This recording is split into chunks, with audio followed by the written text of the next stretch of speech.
to go further and beyond, to go further and beyond.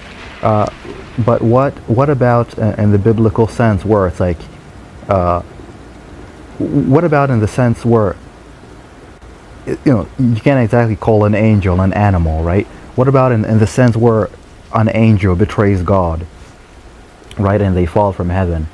What is their excuse? What is their excuse? Okay. Well, there's an answer. There's an answer. The thing with the knowledge of good and evil is that it's knowledge. It's knowledge, and also, okay. Never mind. This is. I thought this would be tough. I suppose you can find evil in every conceptualization of consciousness, right? It's like animals would be evil if they had the capacity for good, for good and evil. But also, you don't need good and evil. You don't need to be an animal to be evil, right? This is not. I thought this would be like a good counter to this, but it actually isn't, right? In the biblical sense, or not even in the biblical sense, right? Like, when you're an animal, and then you come to know better.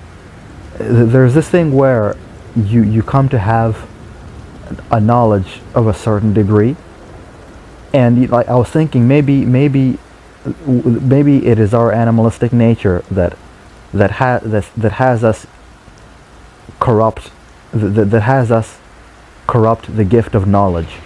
That maybe through our animalistic baseness we pervert the gift of knowledge, the gift of fire, the gift of enlightenment, and we use it to serve our base needs, right? Like I was thinking, this is like a counterpoint to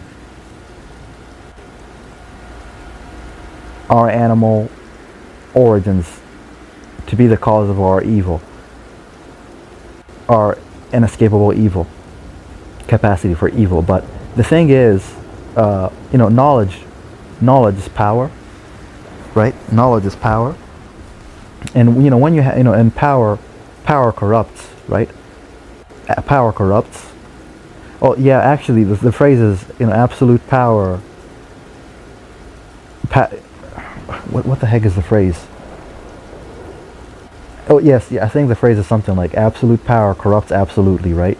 Knowledge is power, one may say, right? And power is a thing that corrupts, and power. You can recognize power in creatures of. You can recognize power in a base creature, and you can recognize power in the intellect also. So just the concept alone, and the fact that power is something that corrupts.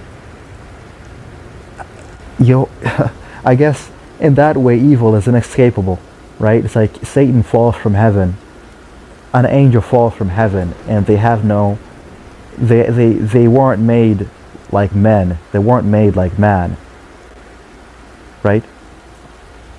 They had absolutely no ties to what made. They're not human, right? Angels aren't human, but even they were capable of corruption. They were capable of falling, right?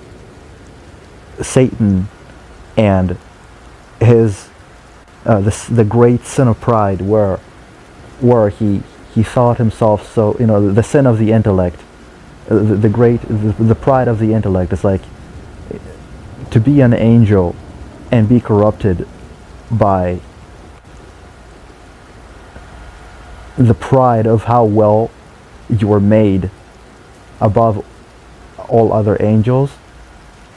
Like to think yourself so superior to everyone else that you don't even need your creator, that you want to take over, or you want to start something, or you want to leave, right? You want to, it's like, evil.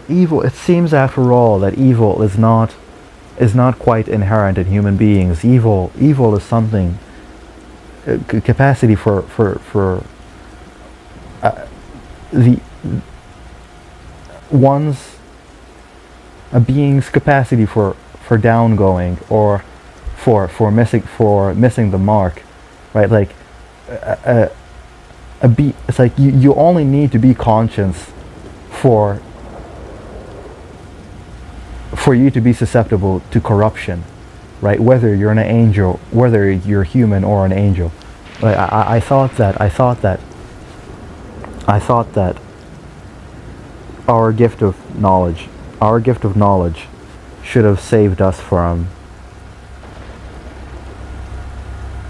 the gift of fire, and therefore the recognition of good and evil. Perhaps I was thinking that would be enough to lift us above.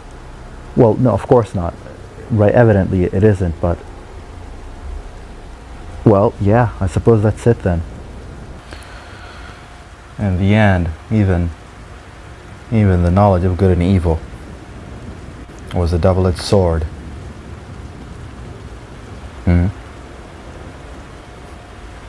How about that?